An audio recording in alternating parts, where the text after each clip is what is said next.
Hello बच्चों, कैसे हो? अच्छे हो? आज से ये जो बच्चे 10th का एग्ज़ाम दिए हैं, राइट, उनका अब तो वो 11th में गए, अभी तुम डिसाइड नहीं किए होगे। तुम्हारे लिए एक वीडियो है लेट्स टॉक करके, वो उसका लिंक हम डाल दिए डिस्क्रिप्शन में, वहाँ पे एक बार वो वीडियो देख लेना, थोड़ा हेल्प होगा तुम्हारे लिए। स्ट्रीम सेलेक्ट करना या जो भी है वो डिपेंड करता है तुम्हारे ऊपर, देखना क्या करते हो क्या नहीं करते हो उस बात पे। अब वो अलग टॉपिक है, उस पर बहुत ज़्यादा डिस्कशन डिटेल में भी घुसेंगे नहीं, क्योंकि हालात अभी नॉर्मल नहीं है। अभी अगर नॉर्मल शेड्यूल में रहता तो अब तक तुम्हारे रिजल्ट आने वाले सिचुएशन में तुम आ गए थे, तुम्हारा हार्ट बीट तेज हो जाता। बट स्टिल कोई दिक्कत नहीं है, जो सिचुएशन है उसमें ही।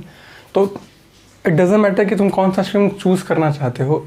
मैथमेटिक्स की एक यूनिट है ट्रिग्नोमेट्री। अगर तुम्हारे दिमाग में साइंस है, तुम्हारे दिमाग में मैथ्स है, तो तुम एक बात समझ जाना कि ट्रिग्नोमेट्री जो है वो मैथ्स का बैकबोन है।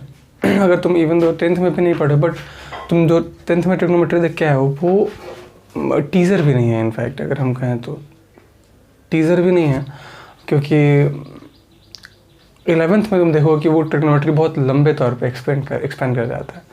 तो उस हिसाब से ट्रिग्नोमेट्री बहुत इंपॉर्टेंट टॉपिक है। तो आज से हम लोग स्टार्ट करेंगे ट्रिग्नोमेट्री 11th के लिए बेसिकली। और ये 12th वाले भी अगर ध्यान से देखें तो उनके लिए बहुत इंपॉर्टेंट है, क्योंकि ट्रिग्नोमेट्री जो है वो किसी 11th 12th का मोहताज नहीं है, ठीक है ना। और अगर तुम सोच रहे हो कि सर 10th में हम तो ट्रिग्नोमेट्री नहीं पढ़े ढंग से, तो तुम ऐसे समझो कि ट्रिग्नोमेट्री हम लोग 10th में यहाँ से स्टार्ट किए थे ना, तो यहाँ तो छोड़ो, इस बार यहाँ से स्टार्ट करेंगे। मतलब उसका लेवल एकदम और नीचे, मतलब जिस लेवल पर ट्रिग्नोमेट्री स्टार्ट किए थे 10th में, उसके और बहुत नीचे आ जाएंगे हम लोग। तो समझ गए तुम? तो मेन यही है पॉइंट जिनको दिमाग में रखना, और ट्रिग्नोमेट्री बहुत ही इंपॉर्टेंट टॉपिक है। अच्छा हाँ, दूसरी बात कि बुक कौन सा चूज़ किया जाए। आई विल से कि तुम अभी RS अग्रवाल प्रीफर करो। इसलिए प्रीफर करो क्योंकि जो कॉन्सेप्ट है वो बहुत लंबा है ट्रिग्नोमेट्री का, और इसमें जो है NCERT में उतना सवाल नहीं है, और कॉन्सेप्ट तुम रट के याद नहीं कर सकते जब तक कि उस पर ढेर सारा सवाल नहीं करो। और RS अग्रवाल के सवाल में एक होता है कि उनका जो लेवल है वो थोड़ा सा ग्रेजुअल इंक्रीज़ करता है। मतलब एक सवाल बना तो उसका कॉन्फिडेंस बिल्डअप के लिए तुम्हारे पास 2-3 सवाल बनेगा उसमें से। अदरवाइज NCERT में तो 2 सवाल बनाओगे दोनों अलग अलग पैटर्न पे, हालांकि स्टैंडर्ड दोनों का सेम है। तो आई विल से कि हालांकि NCERT तो बेस्ट है, बट RS रोल बनाओगे अभी ना 11th में जुगाड़ करो, या PDF डाउनलोड कर लो, या फोटो क्लिक करके मंगवा लो, बट RS अग्रवाल ही प्रेफर करना अभी। तो ट्रिग्नोमेट्री स्टार्ट करते हैं, ठीक है। टेंशन मत लेना, ट्रिग्नोमेट्री जो स्टार्ट होगा वो एकदम जहाँ तुम्हारे दिमाग में 10th स्टैंडर्ड चल रहा है कि 10th का यहाँ पे है लेवल, तो हम यहाँ से स्टार्ट करेंगे। 10th में अगर तुम्हारा बहुत बुरा भी रहा हो तो कोई दिक्कत नहीं है, क्योंकि हम बहुत और नीचे स्टार्ट करेंगे। और हालांकि सिलेबस भी ऐसा ही है ना, ट्रिग्नोमेट्री और डिटेल्ड में है और बहुत मज़ेदार है ना। तो चलो स्टार्ट करते हैं। लिखो ट्रिग्नोमेट्री, हेडिंग तो लिखो ट्राइगोनोमेट्री ना, ठीक है ना, ट्राइगोनोमेट्री। सबसे पहले इसकी डेफिनेशन ट्रिग्नोमेट्री की, पहले ट्रिग्नोमेट्री देखो, ये अलग अलग सेक्शन में है। ट्राइगोनोमेट्री 3 साइड्स मेजरमेंट, तो अब इसलिए क्या है वो ट्रायंगल है, लिख देंगे it is a branch of mathematics which deals with the study of measurement of angles of a triangle and problems related with it. तो देखो ट्रिग्नोमेट्री जो है ना, 2 मेन सेक्शंस पे तुमको दिख रहा होगा, यहाँ से बटा हुआ। पहला क्या है, it is a branch of mathematics which deals with the study of measurement of angles of a triangle. तुम यहाँ 2 चीज़ें देखना ध्यान से। पहला क्या लिख रहे हैं, measurement of angles of a triangle, and further it is what, problems related with it. ये ट्रिग्नोमेट्री का डेफिनेशन है, समझ में आ रहा है। 3 angles measurement is called trigonometry, ठीक है। तो अब यहाँ से तुम्हारे मन में सबसे पहला परसेप्शन हम हटाते चलें कि यहाँ पे तुम देखना कि कहीं भी राइट एंगल का जिक्र नहीं किया है हम, यार जिक्र नहीं है डेफिनेशन में। तो ट्रिग्नोमेट्री में पहली बात ये ज़रूरी नहीं है कि वो राइट एंगल ही हो, समझ में आ रहा है। तो ट्रिग्नोमेट्री का एक नया रेफरेंस देखने को यहाँ पे मिलेगा। वो क्या है कि ट्रिग्नोमेट्री जो है वो ट्रायंगल ओरिएंटेड नहीं है कि राइट एंगल ही चाहिए, आइसोसेलेस ही चाहिए, वो कोई भी ट्रायंगल है ट्रिग्नोमेट्री अप्लाई होगा। हाँ, प्रॉपर्टीज़ के according concept number of concept में डिफरेंस आ सकता है। 90% में राइट 90% जो ट्रिग्नोमेट्री है वो राइट एंगल ट्रायंगल बेस्ड है। बट एक सेक्शन ये भी है जिसमें हम लोग कहते हैं जिसको सॉल्यूशन ऑफ ट्रायंगल। तो वो सारी चीज़ें बाद में। अभी फिलहाल यहाँ देखना एक टॉपिक है यहाँ से, इसको पार्ट बाई पार्ट ब्रेक करते हैं। सबसे पहले क्या है, measurement of angle, measurement of angles of A triangle और प्रॉब्लम रिलेटेड। बोलो कि सर ये कौन सा बहुत बड़ा चीज़ बोल दिया आप कि मेजरमेंट ऑफ एंगल्स बड़ा डिफ़िकल्ट चीज़ है, ये तो ऐसे ही बता रहे, ये तुमको नहीं पता है। अभी साइन कॉस टैन से स्टार्ट करने से पहले हम लोग आएंगे किस पे, मेजरमेंट ऑफ एंगल पे, ठीक है। तो इसमें जो भी तुम्हारे डाउट्स होंगे वो तुम देखते चलो यहाँ कैसे क्लियर होगा। तो अब ट्रिग्नोमेट्री का पहला टॉपिक आज क्या होगा, आज से स्टार्ट होगा, आज स्टार्ट होगा मेजरमेंट ऑफ एंगल। बहुत इंपॉर्टेंट टॉपिक है, ध्यान से देखना। चलिए शुरू करते हैं।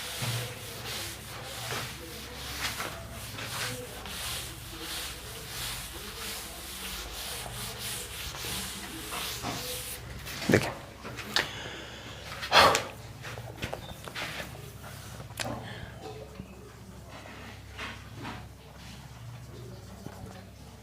मेजरमेंट ऑफ एंगल, ये तुम्हारा पहला टॉपिक है। अभी साइन क्वेश्चन की बात नहीं करेंगे, ठीक है। मेजरमेंट ऑफ एंगल समझने से पहले तुमसे पूछेंगे व्हाट इज एंगल। सबसे पहला सवाल यही, बहुत एंगल करते आ रहे हो 6th स्टैंडर्ड से कि व्हाट इज एंगल बताओ। तो सबसे पहले पॉइंट में ही तुम फंसोगे, तुम में से किसी को नहीं मालूम होगा, बोलो नहीं मालूम है, नहीं मालूम है, ध्यान से देखना। तो यहाँ पे क्या मतलब कहते हैं हम लोग कि क्या है एंगल, पहले तुमको डायग्राम से समझाते हैं। रे, पहली बात कि angle is made up of ray. Ray मतलब क्या होता है, whose one end is fixed and other is not fixed, मतलब इट मूव टिल इनफाइनाइट, ये कहीं भी मूव कर सकता है, इसका कोई लेंथ फिक्स नहीं है। तो एक रे ओ ए है जिसको कहते हैं इनिशियल पोजीशन, ठीक। और एक रे है, अब क्या किए हम कि इस ओ ए रे को फिक्स कर दिए ओ पोजीशन में, ठीक है। अब क्या किए कि इसको रोटेट किए बी तक ना, ये होगा टर्मिनल पोजीशन। तो अब एंगल का डेफिनेशन क्या किए कि if a ray is rotated, if a ray O is rotated about its fixed point O from its initial position to terminal position B, then the shape obtained is called angle ना। कैसे लिखते हैं कि if a ray is rotated from its initial position OA to terminal position OB, then figure obtained is called angle. And the figure obtained is called O. ठीक, it is denoted by theta generally. इसको generally किससे denote करते हैं अपन, theta से। मान लो theta से फाई साई बहुत कुछ है, A B even you can say A B C, it depends upon you कि तुम उसको क्या कहना चाहते हो। तो अब यहाँ तक समझ में आया कि एक एंगल कैसे बनता है कि एक रे होता है, उसका इनिशियल पॉइंट फिक्स कर दिए और उसको रोटेट करते हैं टर्मिनल पॉइंट तक, तो जो शेप बनता है उसको कहते हैं एंगल ना। ओके, अब यहाँ पे क्या है कि what is that, will say कि angle A O B, it is noted as what, theta A O B is equal to theta, this is A O B, initial and terminal position. And what is measure of, मतलब उसको measurement कैसे करेंगे, मतलब obviously बात है कि इसको measure कैसे किया जाए कि ये एंगल होगा क्या। तो that measurement of angle is what, the amount of rotation, आप कितना रोटेट किए हो उसी को कहते हैं मेजरमेंट ऑफ एंगल। जितना ही ज़्यादा रोटेशन होगा एंगल उतना ही बड़ा होगा। मतलब यहाँ से यहाँ रोटेट, ये छोटा है, अगर यहाँ से यहाँ रोटेट करते तो यहाँ लिखेंगे मेजर ऑफ एंगल में अगला कि आखिर किसको कहेंगे। इवन अगर मान लो वेट मेजर करना है तो पार्टिकल्स का मास मेजर करेंगे, तो उसी तरीके से यहाँ पे एंगल का मेजरमेंट कैसे लेंगे, नापेंगे कैसे, तो वो नापे कैसे, इसका लेंथ नहीं, कितना अमाउंट रोटेट किए, राइट। तो मेजर ऑफ एंगल लिखते हैं, ये हो जाता है the amount of rotation of रे is called measure of angle. जितना अमाउंट से रोटेट किया जाता है इनिशियल से टर्मिनल पोजीशन में, उसी को हम लोग कहते हैं angle, right. The amount through which it is rotated is called angle, ठीक। ये समझ में आ गया। अब यहाँ से बहुत बड़ा कंफ्यूजन होने वाला है, ठीक है। क्या कंफ्यूजन हम बता रहे हैं, I am talking about rotation ना, हम क्या बोल रहे हैं तुमसे, रोटेशन के बारे में। अब रोटेशन दो तरह का होता है, राइट, एंटी क्लॉकवाइज और क्लॉकवाइज। तो इस छोटे बेसिस पे आगे चलते हैं। देखो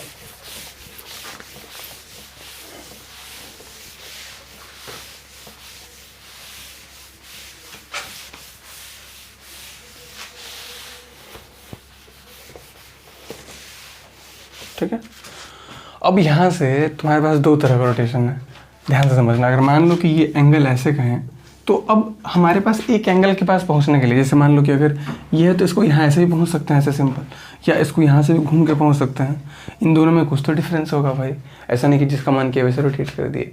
तो इस रोटेशन के बेसिस पे हमारे पास दो तरह का एंगल होता है, यानी हाँ अब एंगल भी दो तरह का होगा। पहला कहते हैं पॉजिटिव एंगल ना, पहला क्या होता है पॉजिटिव एंगल। इसको पॉजिटिव लिखने के लिए कहते हैं कि if the rotation is in anti clockwise direction then it is called positive angle. बिल्कुल सही। यहाँ से अगर जो रोटेशन दिया हुआ है, कोई ना तुम ओरिएंटेड मत सोचना, ठीक ना, इसको पॉजिटिव एंगल का। ओरिएंटेड हम क्या कह रहे हैं कि जरूरी नहीं कि ऐसे कर कैसे घूमेगा, क्या ये एंगल ऐसे नहीं हो सकता, हो सकता है, समझ में आ रहा है, इस तरीके से, क्या ये एंगल ऐसे नहीं हो सकता। तुमको रोटेशन देखना, एंटी क्लॉकवाइज से कहते हैं ना। एंटी क्लॉकवाइज मतलब क्या होता है कि क्लॉकवाइज की जो घड़ी की सुई घूमती है उसके जस्ट अपोजिट में, तो उसको हम लोग कहते हैं पॉजिटिव एंगल। मतलब अब यहाँ पे नेगेटिव एंगल भी होगा, राइट। अब यहाँ पे लिख देंगे अगला सेम चीज़, इसमें यहाँ पे करेक्ट कर देते हैं इसको। देखो यहाँ पे लिख देंगे नेगेटिव एंगल, ये नोट कर लिए। देखो negative angle, if the rotation is in clockwise direction then it is called negative angle. तो यहाँ पे अगर इसको रोटेट करोगे, ये सेम चीज़ बोलोगे सर ये कैसे करेंगे, ये तो पॉजिटिव एंगल था। पॉजिटिव एंगल या नेगेटिव एंगल तब तक डिफाइन नहीं हो सकता जब तक कि रोटेशन का डायरेक्शन नहीं दिया हुआ है। अगर ये हम ऐसे कर दें तो ये नेगेटिव एंगल हो जाएगा। तो it is completely independent, right, कि रेफरेंस मत फिक्स करना कि ऐसे करके ऐसे वाला होगा। और ये देखो सेम चीज़ हम क्या कह दिए कि ये हो गया एंटी क्लॉकवाइज, ठीक ना, ये हो गया एंटी क्लॉकवाइज रोटेशन। तो इसी को हम लोग कह देंगे this is what, this is negative angle ना। अच्छा, एक रेफरेंस में क्या होता है ना कि जनरल माइंडसेट बन जाता है तुम्हारा, क्या तुम परसेप्शन बना लेते हो दिमाग में। बताते हैं क्या परसेप्शन होता है। नेगेटिव एंगल समझ में आ रहा है, रोटेशन के नोट कर लो ये ना। पहले बता दें कि पॉजिटिव एंगल या नेगेटिव एंगल तब तक नहीं कहेंगे जब तक कि क्लियरली नहीं डिफाइंड हो। जैसे देखो ध्यान से, अगर तुमसे बोलेंगे ये कौन सा एंगल है, तो तुम बोलोगे नहीं पॉजिटिव है नेगेटिव है, नहीं नहीं पॉजिटिव है ना ही नेगेटिव है, अनटिल जब तक इसमें रोटेशन नहीं दिया हुआ। क्यों ये ऐसा नहीं हो सकता क्या? Yes it is negative angle. तो अब मान लो ऐसे करके ऐसे दे दिया तो अरे ये तो सर नेगेटिव है। इन जनरल क्या होगा कि रोटेशन ऐसे हो जाएगा तो ये नेगेटिव एंगल है, ठीक। बट माइंडसेट मत बनाना कि ये नेगेटिव ही होगा। अगर ये हम यहाँ से हटा के अगर रोटेशन ऐसा दिखा दें तो ये हो जाएगा फिर पॉजिटिव एंगल। तुमको बताया था कि एंगल कैसे बनता है कि एक रे को फिक्स कर देते हैं पॉइंट के अबाउट में, उसको रोटेट कर देते हैं। तो कोई जरूरी नहीं कि एकदम ऐसा ही दिखे तो ही पॉजिटिव। तो पॉजिटिव नेगेटिव का सारा खेल डिपेंड करता है रोटेशन पे। जब तक कि तुमको उसको डायरेक्शन नहीं दिखे तुम डिसाइड नहीं करोगे कि वो पॉजिटिव है या नेगेटिव है। Got it? ठीक है ना। चलिए आगे चलते हैं अगले कॉन्सेप्ट की तरफ ना। अब यहाँ पे ये अगर तुम कर लिए सेक्शन, ये अगर तुम्हारा सेक्शन क्लियर हो चुका है तो अभी बहुत इंपॉर्टेंट पार्ट आने वाला है। अब जैसे वेट मेज़र करने के लिए अलग अलग सिस्टम होता है ना, क्विंटल हो गया, राइट। मतलब छोटा सा एग्जांपल दे रहे हैं, जैसे कि अगर तुमको बहुत कुछ हैवी मटेरियल यूज़ मेज़र करना है तो यू विल से कि क्विंटल में या फिर केजी में। जैसे मान लो तुमको सोना मेज़र करना है तो मिलीग्राम, तो ये अलग अलग ट्रांसफॉर्मेशन है, अपने कन्वीनियंट के हिसाब से यूज़ करते हैं। तो इसको भी मेज़र करने का अलग तरीका है, मतलब अलग अलग सिस्टम है जिसके अकॉर्डिंग इसको मेज़र किया जाता है। जो बचपन से पढ़ते आए हैं, पहला क्या है, डिग्री मेजरमेंट, राइट। तो हम लोग 3 सिस्टम पढ़ेंगे, जिसमें 2 तो हमारे रेगुलर काम आएगा, एक तीसरा भी है वो, बट स्टिल हम लोग डिस्कस कर लेंगे उसको। देखो पहला क्या है, देखो सिस्टम फॉर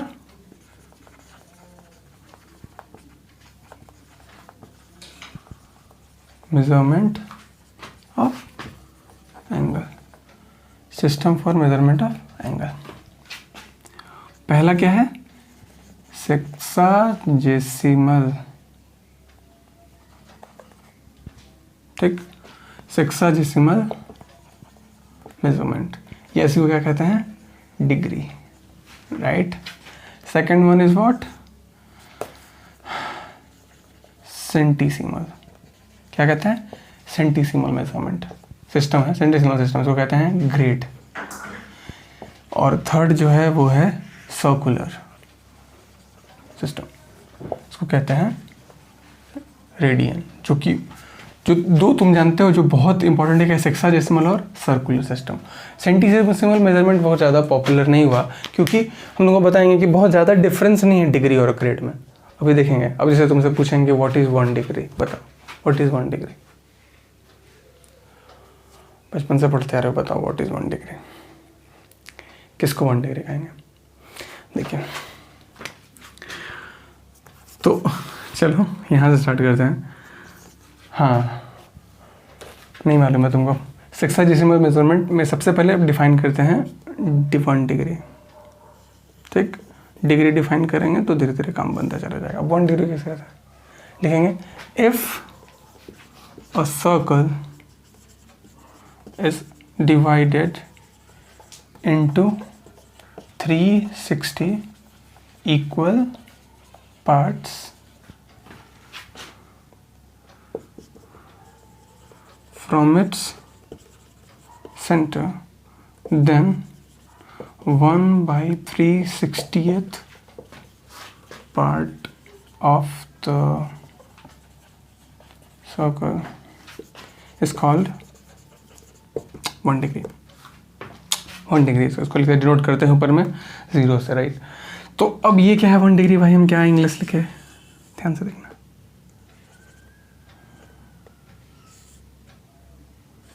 अब ये सर्कल है ना, इसको ऐसे सेंटर के अबाउट में, ये जो इसको कितने बांट करो, 360 इक्वल पार्ट्स में, ठीक।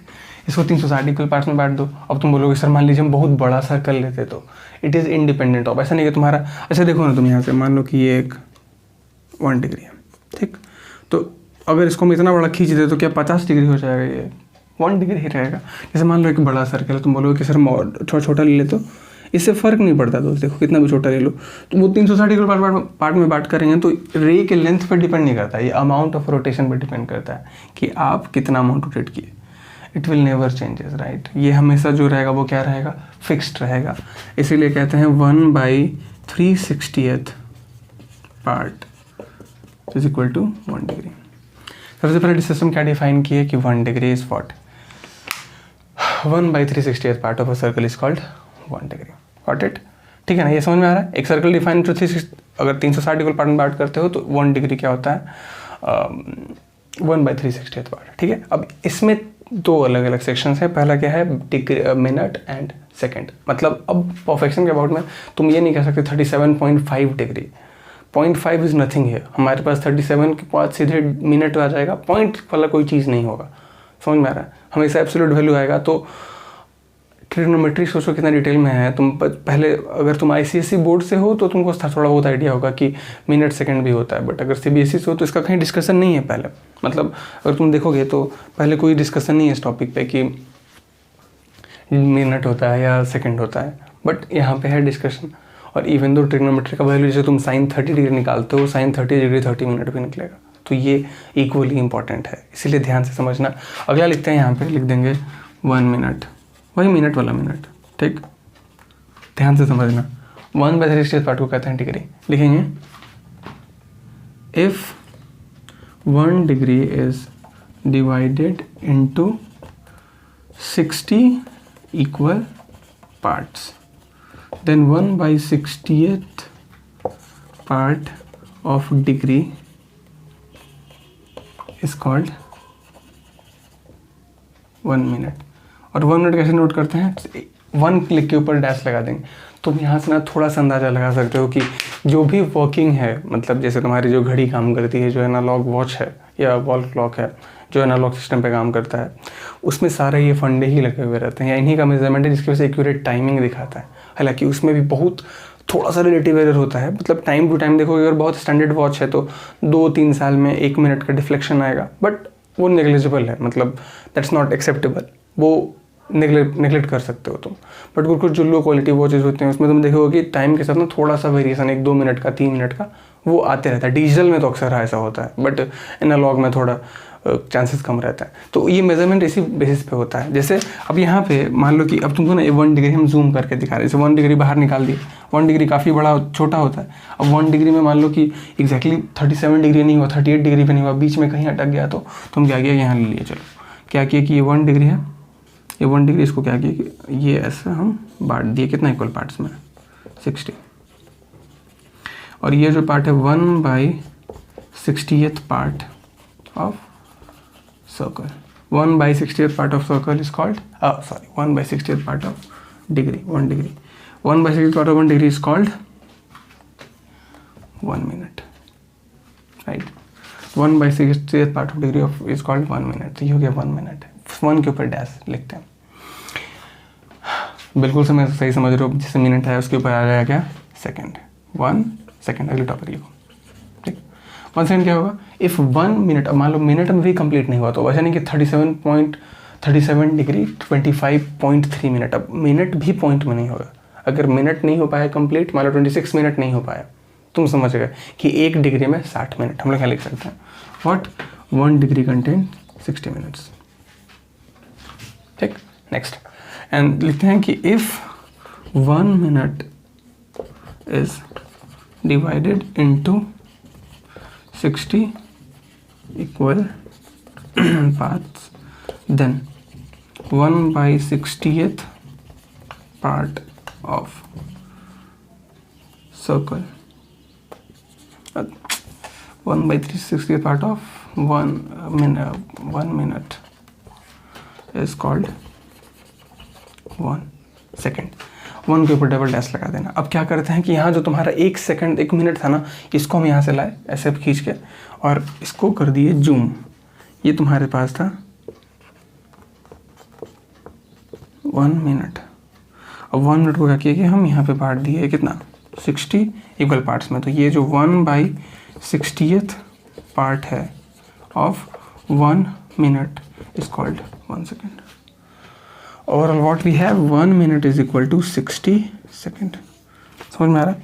तो यहाँ पे 1/60th part of this is called 1 minute is called second. तो अभी जब एंगल मेजरमेंट करेंगे तो हमारा मेजरमेंट होगा मिनट में, सेकेंड में भाई। मतलब they will be no 32 degree, 32.5 degree, 32.75 degree, ऐसा कोई डिग्री नहीं होगा एक परफेक्शन में। तो अगर मान लो डिग्री कंप्लीट नहीं कर पाया तो मिनट होगा, अगर मिनट भी कंप्लीट नहीं कर पाया तो सेकंड होगा। तो इतना डिटेल डिस्कशन करेंगे हम लोग, अभी दिखाएंगे इस पर। तो ये तुम्हारा सिस्टम है व्हाट, सेक्साडेसिमल, जिसको कहते हैं डिग्री, जो हम लोग बचपन से पढ़ते आ रहे हैं। 1 डिग्री क्या होता है, 1/360th पार्ट ऑफ सर्कल। अब तुमको बताएं कि जो सेक्साडेसिमल है और सेंटीसिमल है, जो ना बहुत ज़्यादा अलग नहीं है, राइट। तो अब यहाँ से क्या करोगे, कैसे नोट करते हो तुम जान गए, ठीक है। तो चलिए यहाँ पे कुछ रेज नहीं करते हैं, अगली हेडिंग लिख दो। तुम सेक्साडेसिमल लिख लेते हैं ना, अब हेडिंग तो लिखो सेंटीसिमल, दूसरा मेजरमेंट, ठीक है। ये हो जाएगा, लिख देंगे यहाँ पे 1 ग्रेड का डेफिनेशन। सेंटीसिमल में कहते हैं कि इफ़ अ सर्कल, देखो ये क्यों ज़्यादा पॉपुलर नहीं हुआ, मतलब डिग्री ज़्यादा पॉपुलर हुआ, ग्रेड ज़्यादा पॉपुलर नहीं हुआ, इसके पीछे वजह क्या है कि if a circle is divided into 400 equal parts. तो ऑब्वियस सी बात है कि दो सिमिलर टाइप ऑफ चीज़ें बहुत ज़्यादा पॉपुलर नहीं होती हैं। If a circle is divided into 400 equal parts, ठीक है। Then from it centre, then 1/400th part of the circle is called 1 grade. 1 grade को कैसे लिखते हैं, तो ये इस पर बहुत ज़्यादा सवाल नहीं आता है, इवन तो हम देखे भी नहीं, बट स्टिल डिस्कस कर लिए कि थोड़ा कन्फ्यूज़न ना हो तुम्हारे मन में, ठीक है ना। तो अब यहाँ पे तुम थोड़ा सा वो कर सकते हो, बट नोट कर लो 400 इक्वल पार्ट में बांट करते हैं, 1/400th part of the circle is called 1 grade. 1 minute, अच्छा यहाँ पे समझ में आ गया, ये सिंपल है। अब जैसे कह रहा है कि 1 मिनट क्या होगा, तो इसमें 1 मिनट ही होता है if 1 grade is divided into 100 equal parts. How much? 100 equal parts. Then 1/100th part of the grade. Grade is called 1 minute. तो यहाँ लिख देंगे 1 grade is equal to 100 minute. ये कितना इक्वल पार्ट्स हो जाएगा, 100 इक्वल पार्ट्स में, और ये कितना हो जाएगा 100th part of 1 grade is called 1 minute. And for the what, तो तुम देख रहे हो कि ये और ज़्यादा ही डिटेल में चला गया ये, मतलब ये पहले तो हम लोग 1 डिग्री का वो ऑब्वियसली 360 कर रहे हैं, तो 400 पार्ट करेंगे तो और एक्यूरेसी परफेक्ट होगा, बट स्टिल डिग्री बहुत ज़्यादा पॉपुलर रहा और सेंटीसिमल नहीं, क्योंकि ये दोनों सेम पैटर्न पे बेस्ड थे कि आप सर्कल को 300, ऐसे तो फिर हम कह देंगे 500 पार्ट में बांट रहे हैं, तो दैट डजंट मेक सेंस। तो ये भी काम है, बट ग्रेड के बारे में बहुत ज़्यादा सवाल नहीं आता, तो इस पर चर्चा नहीं करेंगे, और हम तुमको फॉर्मूला थोड़ा बहुत बता देंगे, बट इस पर सवाल अगर तुमको मिलता है, अगर आर.एस. अग्रवाल है तो नहीं सर, आर.डी. शर्मा वगैरह इस पर आर.एस. अग्रवाल एनसीईआरटी में तो डिस्कशन भी नहीं है इसका, बट स्टिल अगर तुमको कहीं मिलता है तो यू कैन सॉल्व इट, बन जाएगा तुमसे। तो अब यहाँ से क्या हो जाएगा, सेकेंड हो जाएगा if 1 minute is divided into 60 that sense 100, if 1 minute is divided into 100 equal parts। अब इसमें क्या है, सेम चीज़ है, इसमें 60 नहीं होगा 100, यहाँ भी क्या हो जाएगा 100 इक्वल पार्ट्स। इस 1 मिनट को जूम करके है 1/100th part of 1 minute is called 1 second, यानी 1 मिनट में कितना सेकेंड 100, बट ये सेकेंड है ग्रेड वाला, राइट। तो ये तुम्हारा हो गया व्हाट, सेंटीसिमल मेजरमेंट ऑफ, सेंटीसिमल मेजरमेंट, यानी इसको कहते हैं ग्रेड। तो ऑब्वियसली ग्रेड अब तुम समझ गए क्यों ज़्यादा इंपॉर्टेंट नहीं है, और डिग्री बहुत ज़्यादा इंपॉर्टेंट है, ठीक।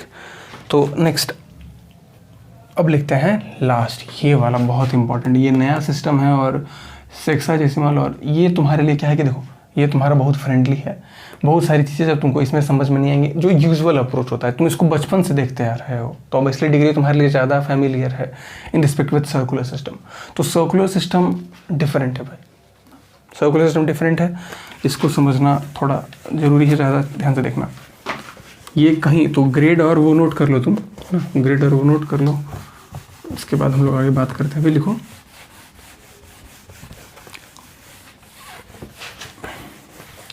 जो मेन 2 सिस्टम है जिस पे सवाल आता है, जिस पे कॉन्सेप्ट होता है, वो है कौन कौन सा, वो है circular system and sexagesimal, that is degree measurement, या रेडियन या डिग्री कहते हैं इसको हम लोग, ठीक है। तो सर्कुलर सिस्टम में लिखते हैं 3rd 1 रेडियन। अब ये रेडियन को लिखते हैं 1c, that's what circular system. C के लिखने के पीछे वजह क्या है, रेडियन को नोट करते हैं ब्रैकेट में सी लगा के, ठीक है। लिखते हैं इसका, अब ये पार्ट में डिवाइड नहीं करने वाला है, फिर से हम बता दें तुमको कि जैसे इसमें कह रहे थे कि पार्ट में डिवाइड, ये बहुत बारीकी से समझना है इन चीज़ को, समझ में आ रहा है, बहुत डिटेल में हम बात करना चाह रहे हैं इस टॉपिक पे, इसीलिए 1 रेडियन क्या कहेंगे कि the angle subtended at the centre of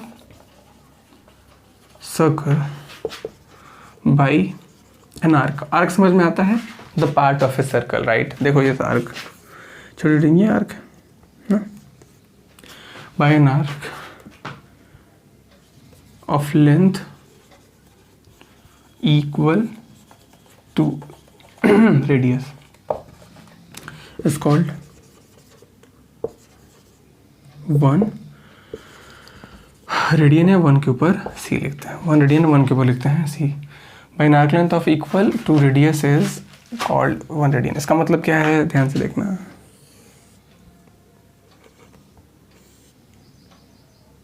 suppose इसका रेडियस आर है, तुम यहाँ पे ये जो आर्क लेंथ लिए इसका भी रेडियस आर है, मतलब इसका आर्क लेंथ आर है, ठीक है ना, ये जो आर्क लेंथ है आर है, ये आर है और रेडियस तो आर ही है। इन कंडीशन में जो रेडियन यहाँ पे बनेगा हो जाएगा 1 रेडियन। अब तुम बोलोगे कि सर यहाँ तो वेरिएशन आ जाना चाहिए, नहीं आएगा। स्टिल अकॉर्डिंग टू द, अगर तुम रेशियो और प्रोपोर्शनलिटी में बात करोगे तो अगर सर्कल तुम छोटा भी कर दिए, सर्कल तो तुम बोलोगे सर सर्कल छोटा करेंगे तो आर्क लेंथ छोटा हो जाएगा, बट स्टिल ये जो 1 रेडियन है ये कांस्टेंट निकला। ऐसा नहीं कि इस सर्कल के लिए 1 रेडियन है, तुम चाहे कोई भी सर्कल लो, प्रोपोर्शनली अगर उसका रेडियस घटेगा तो उसका आर्क लेंथ भी सेम रेशियो से घटेगा, तो 1 रेडियन पे कोई फर्क नहीं पड़ने वाला। यू कैन से दैट कि 1 रेडियन इज कांस्टेंट एंगल। ऐसा नहीं कि ये बदल जाएगा, पहले दिमाग में ये नोट करके लिख लो कि 1 radian is what, constant angle. फिर से बताएं कि 1 रेडियन को डिफाइन कैसे किया गया। ये कहा गया कि किसी सर्कल में अगर आप एक आर्क लेंथ लेते हो और आर्क लेंथ जो है वो किसके इक्वल है, रेडियस के इक्वल है। अगर रेडियस के इक्वल हो गया तो उसको अपन कहते हैं 1 रेडियन, ठीक है।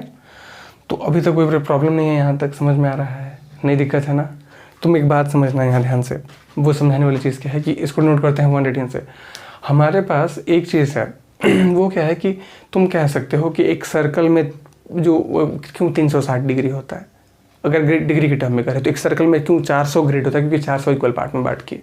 तो इसमें क्या हो जाएगा, कंप्लीट सर्कल में कितना रेडियन होगा। रेडियन के लिए हमारे पास अभी कुछ नहीं है, तो रेडियन तुमको अगर इतना समझ में आ गया कि what is 1 radian, 1 radian is what कि if angle subtended by an arc length which is equal to its radius then it is called 1 radian. अगर आर्क लेंथ रेडियस के इक्वल हो जाए तो उसको कहते हैं अपन 1 रेडियन।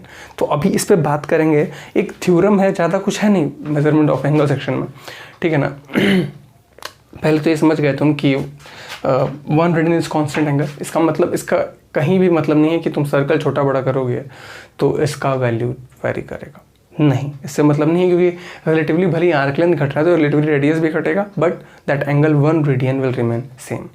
तो अभी इरेज करते हैं इसको, चलिए ठीक है। अभी 1 रेडियन में ही रोक देते हैं, तीनों सिस्टम समझ में आ गया तुमको, इस तरह से मेजर करते हैं। बट अभी रेडियन और डिग्री और जो भी तुम्हारे मन में वो है वो थोड़ी देर में दूर करते हैं दया। अभी स्टार्टिंग, अभी अगला लिखो, एक बहुत इंपॉर्टेंट है इसमें सेक्शन,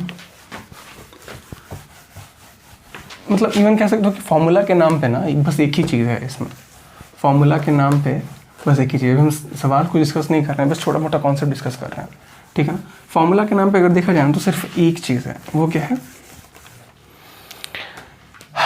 लिखते हैं यहाँ से। अच्छा, एक चीज़ यहाँ लिख लेना जो तुमको शायद याद होगा कि नहीं होगा, आर्क एंगल प्रोपोर्शनल रूल है, 10th में शायद तुम याद होगा, नहीं याद होगा, बट देखो यहाँ लिखते हैं कि वो लिख लो उसका थ्योरम पे, थ्योरम नहीं है ये 10th वाला सेक्शन बता रहा है। 10th का एक थ्योरम था, नोट करके, the ratio of angle with the ratio of angles लिख लो ऐसा, the ratio of angle made by 2 arcs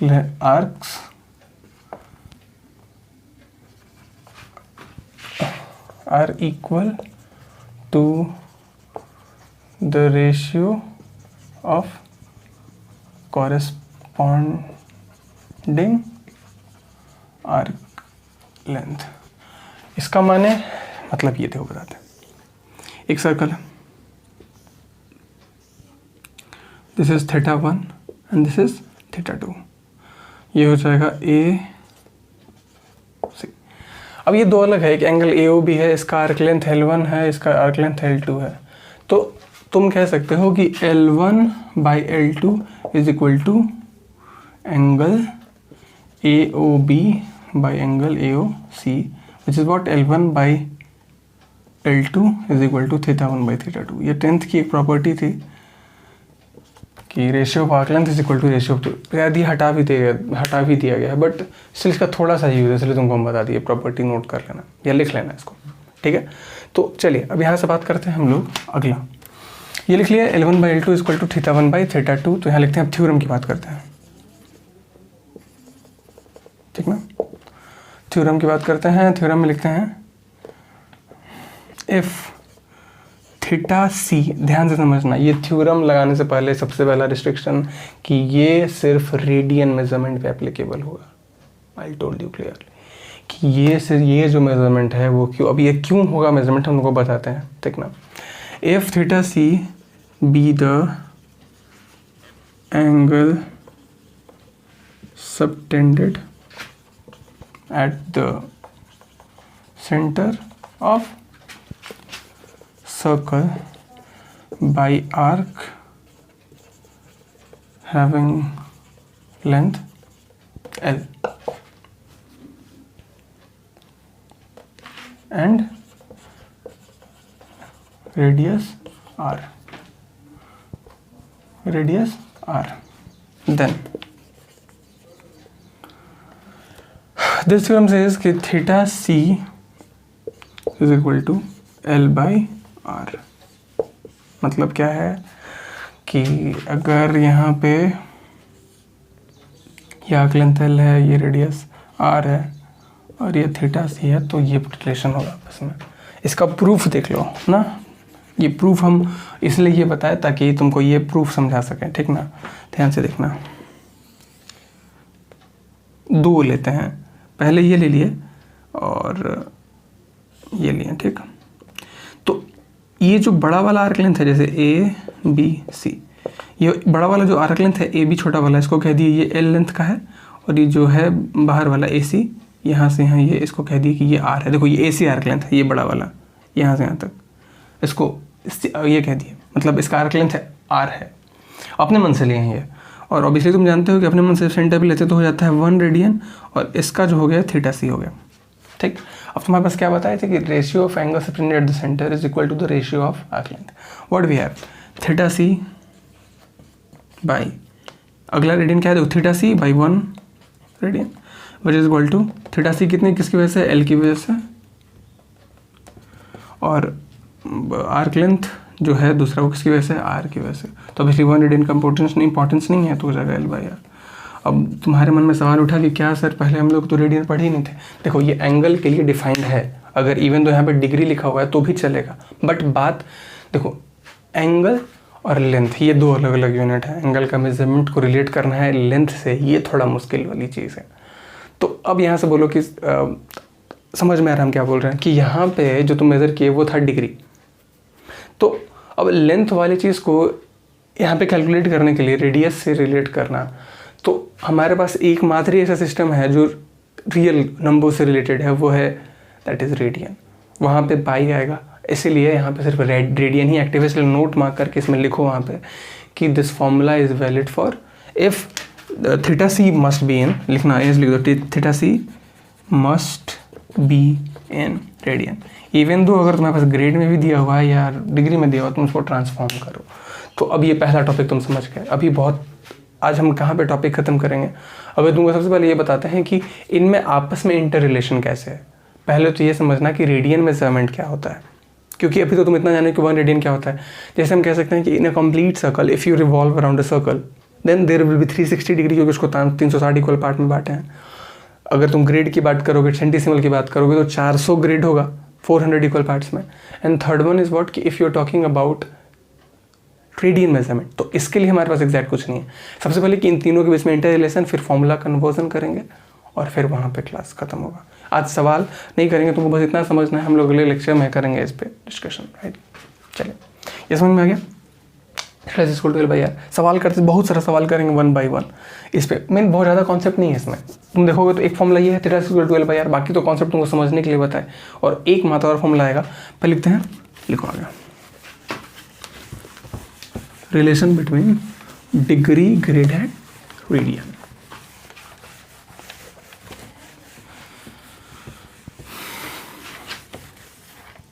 देखो relation between degree, grade and radian, DGR। अब कैसे रिलेट करते हैं, देखो यहाँ लिखते हैं पहला, in 1 complete revolution there will be 360 degree, ठीक। In 1 complete revolution there will be 400 grade, ठीक। ये तो समझ में आ गया, बट अब रेडियन की बारी है, ध्यान से देखना। रेडियन समझने के लिए क्या करते हैं कि चलो यहाँ से तुमको एक चीज़ समझाते हैं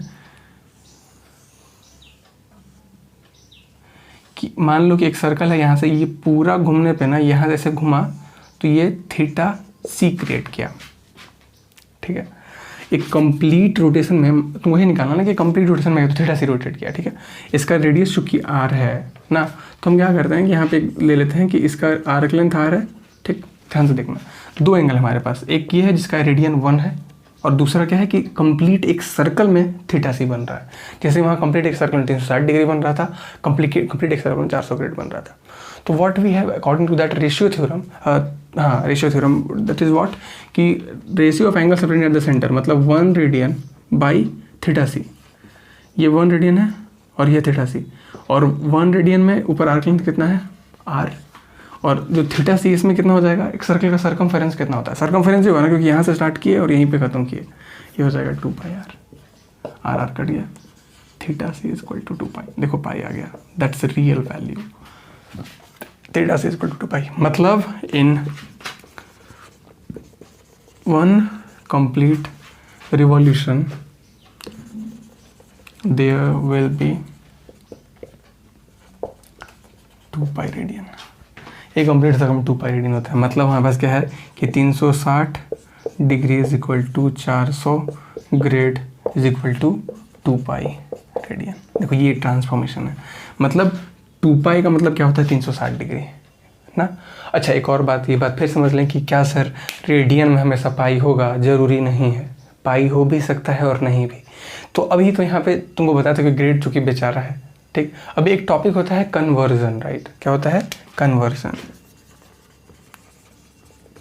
ना, एक टॉपिक होता है, this is known as conversion. Conversion मतलब सिंपल है ट्रांसफॉर्मेशन, मतलब आप कन्वर्ट कर रहे हो। जैसे तुम्हारे पास डिग्री में दे दिया तुमको रेडियन में चाहिए, डिग्री में दे दिया तुमको ग्रेड में चाहिए, ठीक है। तो लिख देंगे कि let r radian is equal to g grade and d degree, ऐसा। चूंकि ये तीनों आपस में प्रोपोर्शनल है, तीनों इक्वल है, और रेडियन ग्रेड और डिग्री भी आपस में क्या इक्वल है, तो इनका रेशियो भी आपस में क्या होगा इक्वल। एकदम शॉर्ट में समझा रहा है, ध्यान से देखना।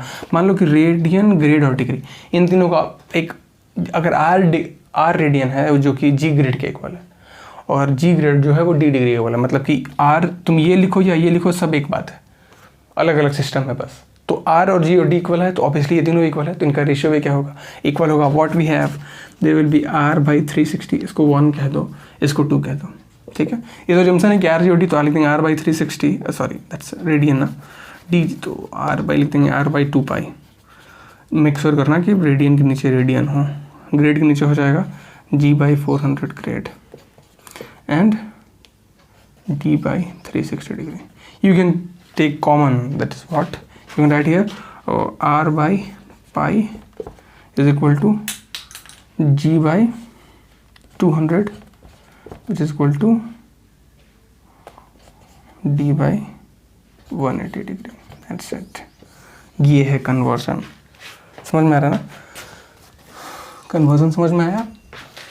बस ये याद रखना है तुमको, मात्र 2 सेक्शन है इसका। पहला है theta is equal to l by r, कैसे थीटा का वैल्यू 2 पाई आया, ये समझ में आ गया तुमको। एक कंप्लीट रिवॉल्यूशन में 2 पाई आर सर्कमफेरेंस होता है, तो अगर आर रेडियस 1 डिग्री कवर कर रहा है तो 2 पाई आर कितना कवर करेगा 2 पाई, वो हम यहाँ से प्रूव कर दिए और यहाँ पे तुमको रिलेट करके बता दिया। अब जैसे कन्वर्जन क्या है, अलग अलग फॉर्मूलाज यहाँ से बना सकते हो तुम, बस याद रखना d by 180 g by 200 r by pi, ये याद रखोगे तो फॉर्मूला बन जाएगा। कैसे अब हम बताते हैं, इसका इसको देखो कैसे, ये लास्ट टॉपिक देखो।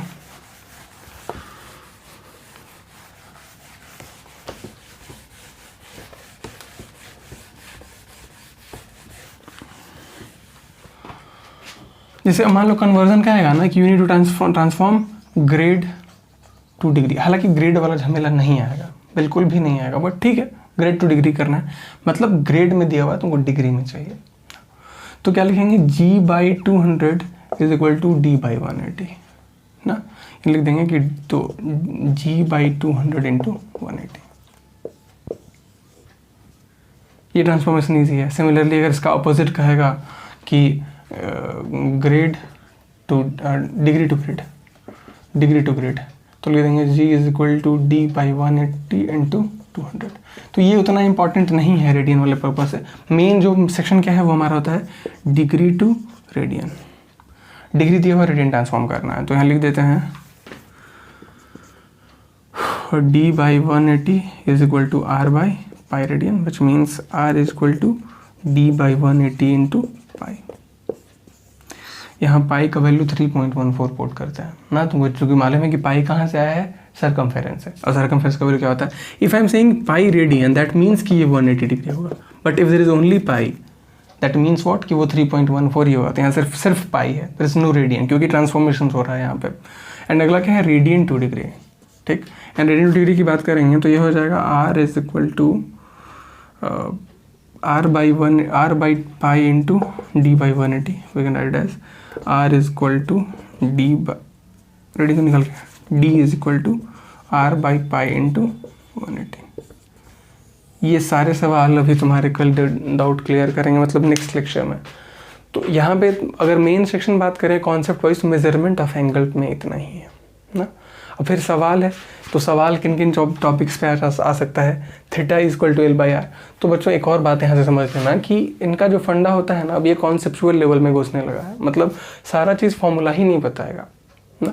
अगर तुम्हारे पास आलिस अग्रवाल है तो जुगाड़ कर लो और देखो, सवाल बनाओ।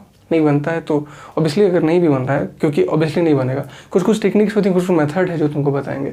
तो आज बस मेरा काम था कि इस बिजी लॉकडाउन वाले सिचुएशन में थोड़ा सा पढ़ाई ओरिएंटेड हो जाओ और इन टॉपिक्स को ध्यान से समझ लो। अगर टॉपिक समझ में आ गया तो और आगे मज़ा आएगा ना। तो इन चीज़ों को ध्यान में रखकर कोशिश करना है समझने की। अगर डाउट हो तो कमेंट सेक्शन में पूछना, हम नेक्स्ट क्लास में जब करेंगे तो तुमको बता देंगे। चलो फिर ठीक है, मिलते हैं अगली क्लास में कुछ नई समस्याओं के साथ। और अभी जो है वो RS रोल बुक ले लो और हम लोग सही सॉल्व करेंगे, ठीक है। अभी बनानी है चूँकि तो हम बनाने के लिए बोलेंगे नहीं तुमको। मेरा मकसद था कि इंट्रोडक्शन तुमको ढंग से समझा दें। नेक्स्ट क्लास में हम लोग सवाल दे देंगे, तो सवाल देंगे भी तुमको बनाने के लिए, और फिर डाउट के बारे में बात करेंगे। तो अभी हमारा मेन बुक है RS अग्रवाल। रीज़न उसके पीछे ये है कि उसमें नंबर ऑफ क्वेश्चंस रिलेवेंटली ज़्यादा होता है NCERT से, और टॉपिक बाय टॉपिक ज़्यादा सवाल है, तो तुमको कॉन्सेप्ट समझने और सवाल करने में एक बेसिक डिफरेंस समझ में आएगा। तो चलो मिलते हैं अगली क्लास में कुछ नई समस्याओं के साथ। मैथ्स बनाते रहना। Bye bye.